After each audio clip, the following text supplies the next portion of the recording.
During the end of February and the beginning of March, even on through the end of March, I feel like our house is slowly just, or my dining room is slowly like caving in. It becomes so full with the hope of spring, I guess you could say. I always say March is like Thursday. You made it through that long stretch of winter, but March can still be long. And I know that spring is almost here. And so that means we have seeds that are being planted over on our grow station. We plant like usually one thing a day. That's Brooke's rule. So we have tomato seeds started and pepper seeds and lettuce that is started that we're going to be putting in the greenhouse really soon. So I can't wait to bring you along and show you just how we bring the greenhouse alive and do a lot of our spring planting in there. And then with that being said, like next week we're supposed to be having like 60-degree weather, and I am so looking forward to that. And as those days are going to pull me outside, I know that there's still projects inside, and so I'm glad I got a jump start on some of these projects. So I'm going to give you a little house tour and kind of share with you our 1876 home. I always have to think about the year. Our 1876 farmhouse, and show you some of the nooks and crannies, some of the spaces that we made usable and functionable. Like our kitchen is not a kitchen you would see on Pinterest or any kind of showroom. It's a usable, functional kitchen. I have cabinets to still paint, so I'm getting ahead of myself. So let's go into the pantry. I want to show you because I just cleaned this the other day, and it's one of those things that if I don't stay on top of it, it just becomes so disorganized, and yeah, you can't even walk in it because we have open shelving. So let's go. Let's take a look. Okay, it's kind of dark. So this was not here. Let me show you kind of where we're at. So the wood stove is here. That is what heats our home all winter. It keeps our home super warm, especially on those cold days. Some days we have to like close off the my office area because the garage is attached to that where I teach classes, and that can get a little chilly in there, so we close that off. But this wood stove keeps up. And then right here, this was not even here. So a couple years ago, maybe even like I would say 7 years ago, we just had an idea. It was a rainy Memorial Day weekend, and we were home. Normally we go upstate to upstate New York to visit family, and we decided to hold off because it was rainy. It wasn't really nice, and we decided to go later in the season. And so we needed a project, and so Brooke just ripped a hole in this wall, and we knew that it led to the other side of the garage. So we think this might have been the old porch to the farmhouse because of the stone that's lined in here, which I'm going to show you, and just how the slope of the roof comes down.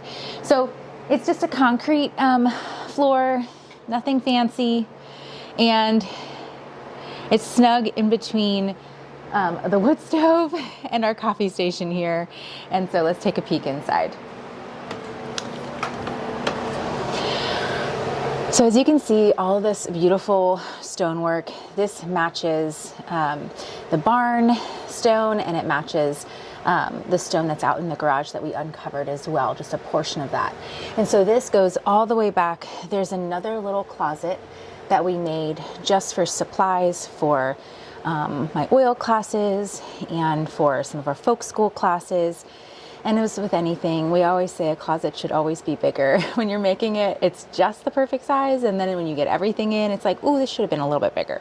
But this, we find, this pantry is just right.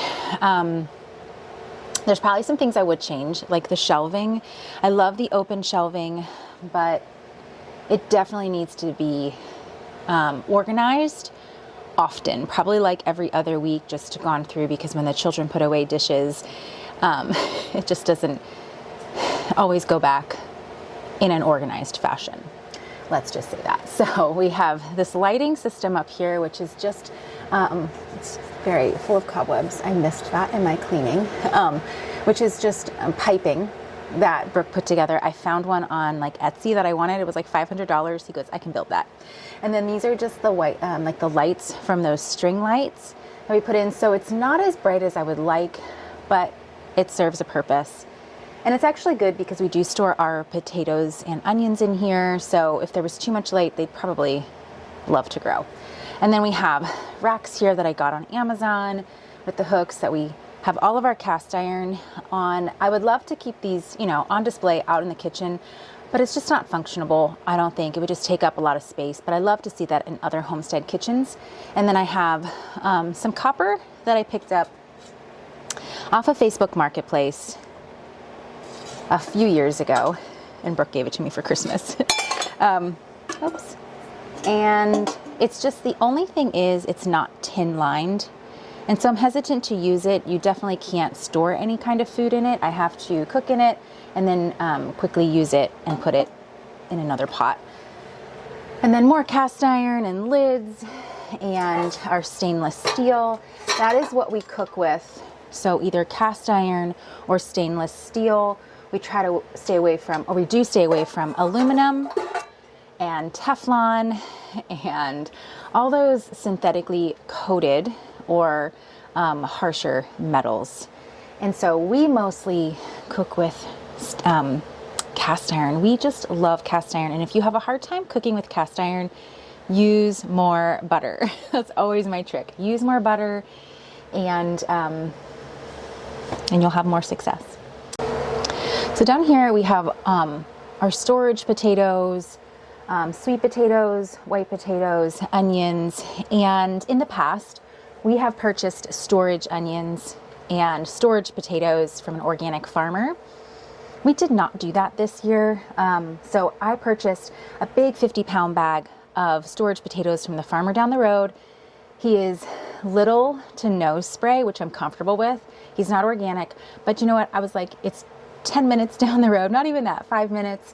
It's super fresh, super local, and so I have a big bag of those. This is our second bag, and they're starting to sprout. So these are going to go in the greenhouse, which I'll bring you back and show you what that looks like, as well as planting our lettuce and some onion sets. And then onions I just pick up at the grocery store. Normally we purchase those in bulk as well. Our sweet potatoes are coming to an end. I think I might have like 10 left. Those will last us normally until the next season, like usually October, so an entire year. But our last crop just didn't do as well. We didn't take our sweet potatoes out of the ground when we should have. And if you don't do that, the mice and the moles, they are stocking up for winter too, and they love to just chew through those sweet potatoes, fatten themselves up. And so note to self, take them out in September rather than October. In the back here, we have all of our cookbooks up top. We drink Ningxia Red. That's not wine. Ningxia Red is from Young Living. It's an antioxidant drink. It's a supplement, not just a juice. It's a puree that helps with blood sugar, energy, immune support, cell health. It is like the only supplement that we really take. That and fermented cod liver oil from Green Pastures. So we're not a huge supplement family just because we get it through fresh food and nutrient-dense meat and organ meats. So I have all these glass jars back here because we cook from scratch. And so I will link my pantry list down below that you can look to see what we use in our pantry. So spices, things that we make like ranch dressing with, and Italian dressing and French onion soup mixes. So all the spices I buy in bulk. Oats and sugars, all different kinds of sugars, sucanat sugar, organic cane sugar, popcorn, we use that for snacks. And I share all of this in the greenhouse membership, which I'll put below. There's a whole month dedicated to creating your home pantry. And so we are a cook from scratch family. So that means down here, we have these metal tubs that I picked up at Tractor Supply, I think in their dog food section, maybe even their bird seed section. And we store any extra bags that don't fit glass jars. I put them in these tubs because having a farmhouse means there could be rodents, and we are having an issue with pantry moths lately. If you know, you know. And so keeping things in glass containers and storing not long-term bulk, but just short-term, like maybe just for a month or two, storing them in those metal dishes, in those metal bins, works out really well. And so this is where it can get a little chaotic, all on these long shelves. So this is live edge wood that my husband went to the sawmill for, and they are about 2 inches, maybe 2.5 inches thick. We wanted them super thick so that way, because we knew that this shelf was going to be really long. It's probably about 6 feet long. And so we wanted it to be really sturdy. We didn't want it to bow in the middle. We knew we were going to have a lot of, cooking utensils on there, like all the things, dishes, all of our, pantry staples. So from the one end to almost the other end is all medicinals. So herbal teas, tinctures that I've made from our herbs in the summertime. This was fermented garlic. I have herbs and stuff that I've purchased at the health food store. So this is like our medicinal shelf. And then this shelf here are all supplies. So I found that just organizing little whatnots in a basket really help. So all the KitchenAid attachments, all the things that we're like, where are those things, stay in this basket. Plates, extra plates and dishes. I love hosting and having people over, and I love thrifting vintage mismatched dishes. Some are white, some are the blue and white spodeware, bowls, all the things. And then KitchenAids are down at the bottom, and then these shelves here kind of towards these bottom 2 shelves are all for pots and pans, and I'm seeing some things that are out of place. So food processor, colanders, bowls, bread dishes. Let me put this back.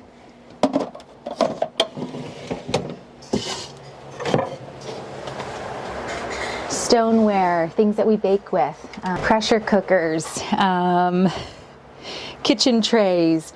And sometimes this space, as we transition from one season to the next, can become really full. And so what I just did was I went through, took everything off these shelves, did a good deep clean, wiped the shelves, organized them, and anything that didn't fit the upcoming season or our current season that we're not using on a regular basis went downstairs in the basement, because that just got an overhaul as well. And there was plenty of space on the shelves downstairs to house the ice cream maker, the French fry cutter, milking pails, because our cow is not in milk. So things that we're not using in the current moment go downstairs in the basement, and only the necessities stay up here. And it just makes it so much easier to have space on the shelf, and for the children and myself to know where things go.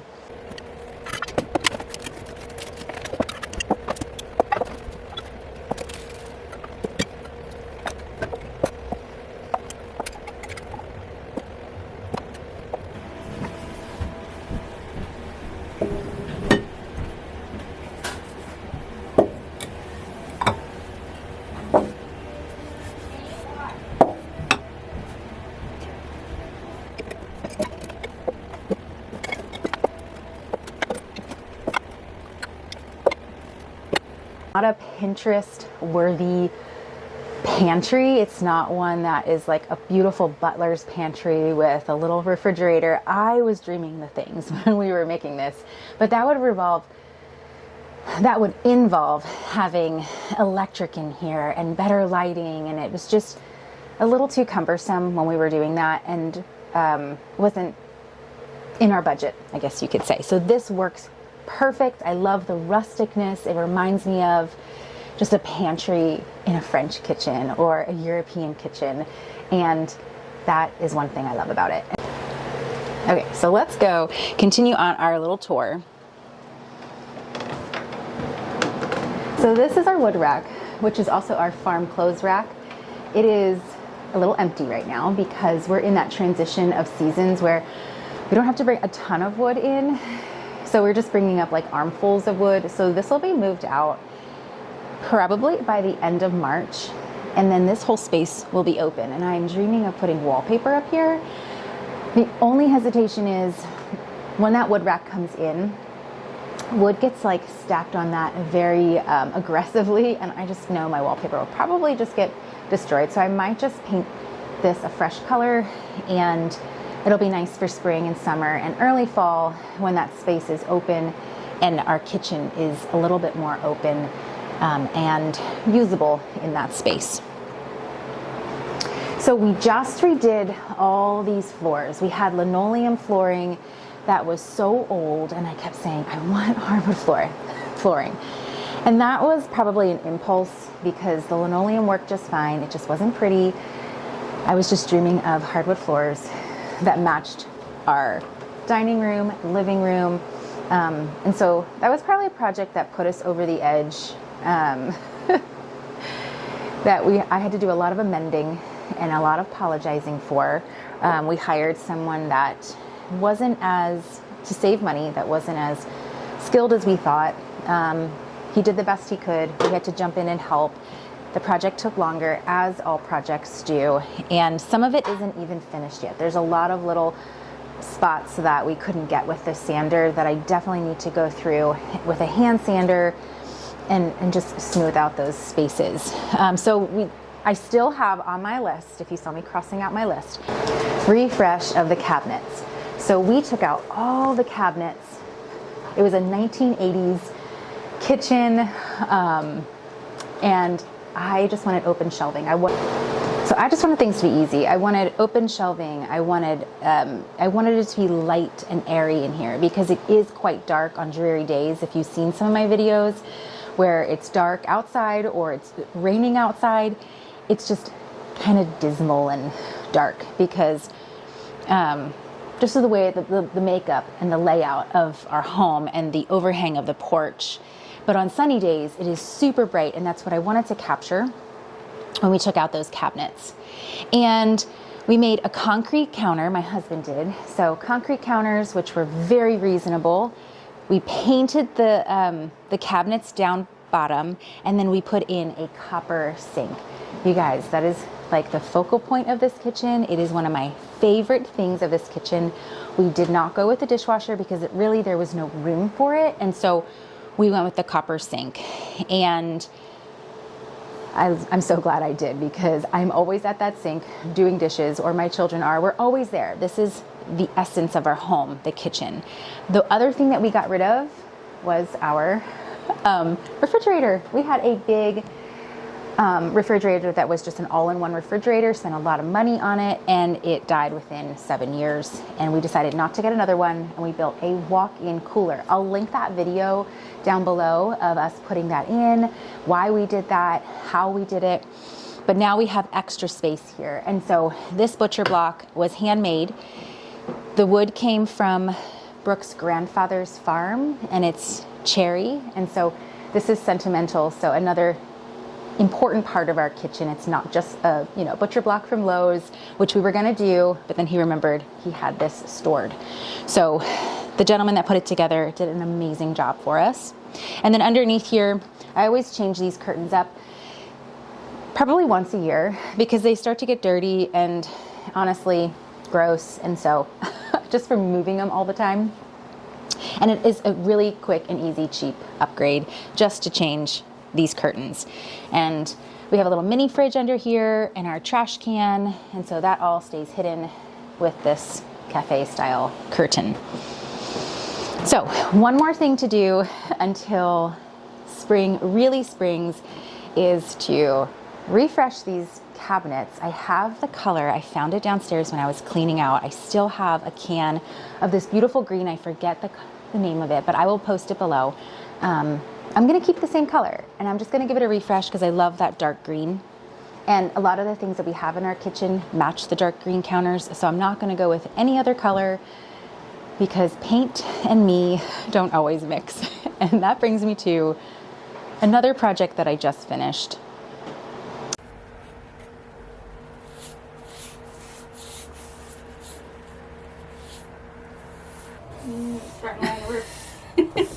I can't hear you.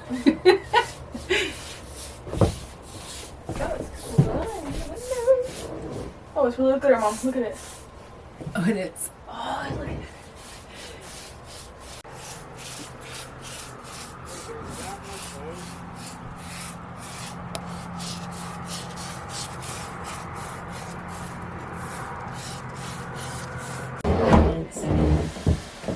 All that is so heavy, you know. And Hannah, you can do this right here. What? Like this little section, just be really careful. And at the same time, You know, some of the women that I've interacted with will get Botox for certain occasions, you know, a wedding or someone else's wedding or whatever the occasion is. And what I've actually noticed tracked more so is the fine lines actually get deeper. They get into like these deeper lines. And so And that was painting our bedroom. I will show you that maybe later on in the video. Right now my bed is full of laundry, and so I kind of want to clean that bedroom up. But when we moved in here, everything was pink in our bedroom. Pink. The trim, the windows, the doors, everything inside the closet. That was the first thing I did, was paint our room white with gray trim. That style has since gone out of style. And I came back to the conclusion that I wanted my bedroom to be peach, not pink. And Brooke kept saying, it's pink. And I said, no, it's not. And I put it on the wall, and I called the hardware store and I said, would you exchange this for another color, or can I get my money back? And they said, no, we can change the color. And I said, nope, I'm not doing any more damage.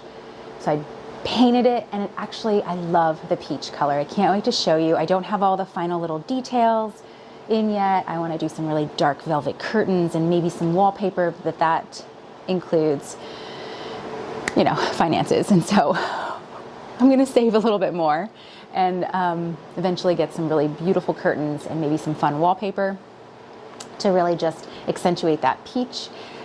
I don't say accentuate it, but just offset that peach. But I do love it, and it changes with the different lighting of the season. So that is one project that I finished. The pantry, the deep clean of the pantry. Some of the little cabinets in here in our kitchen, we got to just trying to refresh everything before we know that spring is coming and we'll be outside. Our focus will be off the house. So getting the little projects done inside helps clear my mind and releases me onto other things that are calling in the new season ahead.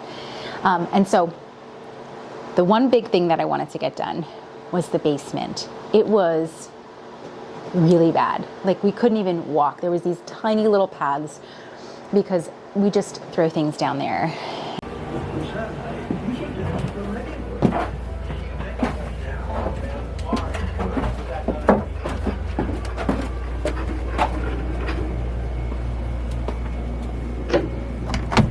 Hold on. Hey, Scrubby. Okay. Hey, we can't figure out where to put the butter. Daddy, this mop isn't mopping. Huh? This mop isn't mopping. Can't move it. Does it have enough water on it?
So I put some cute string lights up because it's quite dark. Again, 1876 farmhouse.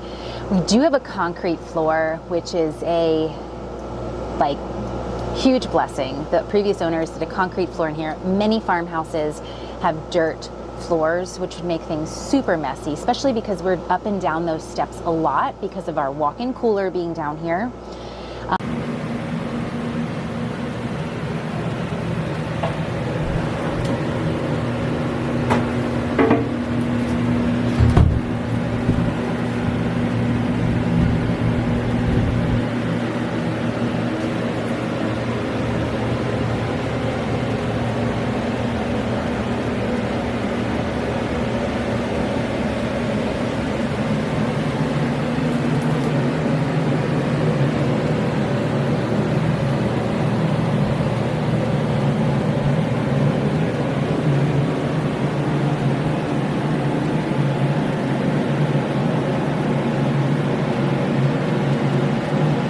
Which is our refrigerator.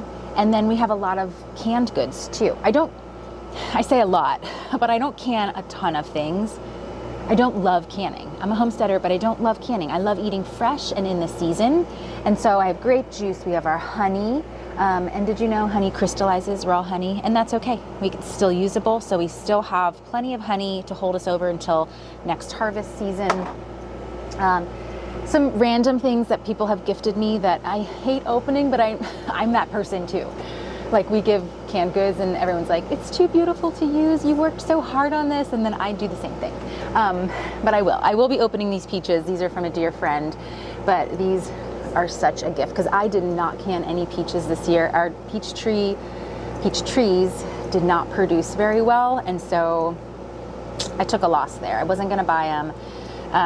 Because it's just, again, this is just a sweet treat having peaches canned because they're sugary and the kids eat them very fast, but we do love them. And then over here,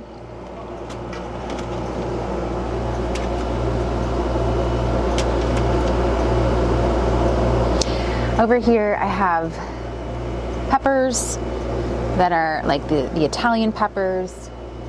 I have sweet red peppers, red and green. These were delicious. Oh my goodness, because I have a weakness for Italian subs from our local sub shop. And I was like, I am going to can my own peppers and make my own sandwiches and subs and stuff, but it's still a sweet treat to get subs from the local sub shop. All the things that we moved from upstairs in the pantry came down here, like our cheese press, pressure canner, ice cream maker, fry cutter, all of that. And so moving along, I have zucchini relish from 2023. So I don't can, certain things I won't can every single year because it'll hold me over for maybe 2 years, especially these peppers, the relish. Then I have pickles. I do these every year. We will can pickles every year. But I ferment pickles too. So we much prefer fermented salsa, fermented pickles, and sauerkraut. So those things we store in our walk-in cooler. And they're still good. I have pickles in my walk-in cooler from July, and they're still delicious.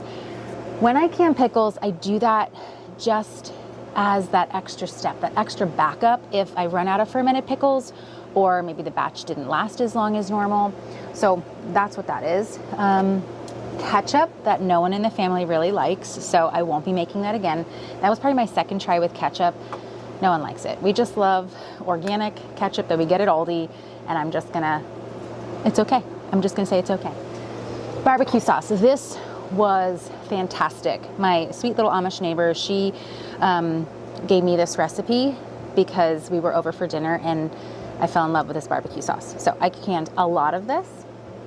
I still have quite a few jars left, but I know come spring we'll be outside grilling more and I'll be using more of that sauce.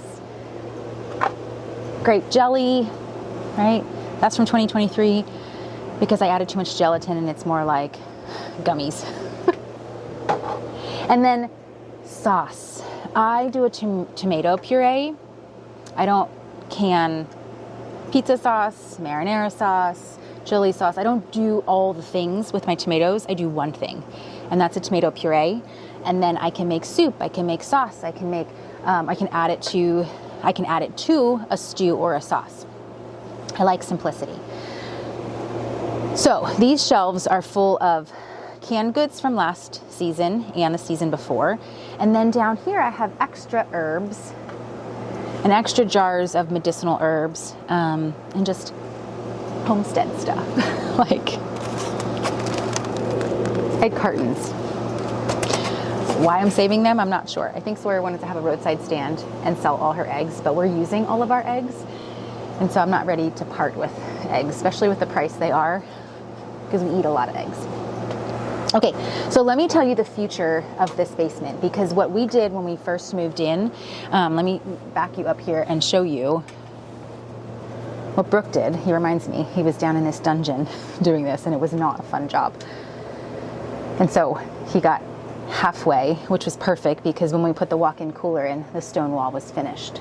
So he chiseled out all the grout, pressure washed it, and then filled it in with concrete. And so this wall is done, the walls in the walk-in cooler up until the back of the basement. And here's my plan. So this is what our walls looked like when we moved in, and this is what they looked like when Brooke was working on them. I helped a little bit, and then I was like, this is gross. I was getting all nasally and just not feeling well, but they're full of cobwebs and spiders, and it needed to be worked on. So instead of just like repointing and filling all the little spaces, he pressure washed everything and then just threw mud on it, which is concrete, in through those holes. So it didn't fully cover the stone. You can still see that the stone is there on those walls that I showed you, but it was a lot easier than just taking a piping bag and piping all that, pointing all the stone. And so I would love to redo this entire wall. We have just this like section to do, and then put nice shelves up, and then have this space be usable down here. So we have this honkin' shelf that is taking up so much space and kind of like clutter. So I did come down here and weed out some of the things that we don't necessarily use, sent them to the thrift store, organized. But I would like to take all of these things, like some of our serving dishes for like seasonal serving dishes, Christmas, Thanksgiving, like these little tart things. I'm not going to keep them in my pantry because I only use them in the summer. You know, entertaining things, our grape juicer, like all those homestead things and entertaining dishes, put them on a shelf over here against this wall and leave this open space to be usable for something. I'm not sure what yet. Something. Actually, I kind of do know. I was thinking maybe to put some weights down here. I go to the gym every single day, but on off days or days I don't want to go to the gym, it would be nice to have some weights down here and maybe a treadmill. I don't know how often I would work out down here because it is really dark and dismal, but to have them down here because it gets really cold in the barn in the wintertime. But we'll see. We'll see. When we open this space up, we'll see what we would actually use it for. And it's not going to be a huge space because this basement is tiny, and I feel like every little square inch is used. So that's the goal for maybe May, like May or June, when it's still somewhat cool, not hot and humid. But then again, that would be kind of nice in the mid-July when it is really hot outside, and come down here where it's cool and work on that. But it's going to be messy. It's going to be dirty. And so, yeah, future goals. So that's one thing that I could organize down here, but I couldn't quite organize exactly how I wanted to with shelving until this is finished. So thank you for being here, and I wish you well as you transition from winter into spring. May it be peaceful and pleasant. May you use your time wisely. Those cold, windy days where you can't really do much outside, you can't work the earth, that you can use it wisely and tackle a project. Just one. Make a list, right? And start with one. Let me tell you, I walked down to that basement. It was snowing outside. It was cold. I knew I couldn't do anything outside. And if I just sat and watched TV, I probably would have felt even worse. That lingering thought of, I need to get to the basement, I need to clean it up, would have just been nagging me. And then warm weather would have came and I probably would have been mulling over that same thought. So keep that in mind. But I went downstairs and I thought, where am I even going to start? It's so overwhelming. I chose one spot and just started moving things, and it just falls right into place. Like once you get into that rhythm, it just continues. It's like a domino effect. So start, just start. So tell me below, what are you working on? What is one project you are tackling or want to tackle that you're dreading, but you know you have to get it done? We all do, and you'll feel better at the end. All right, until next time, see you friends.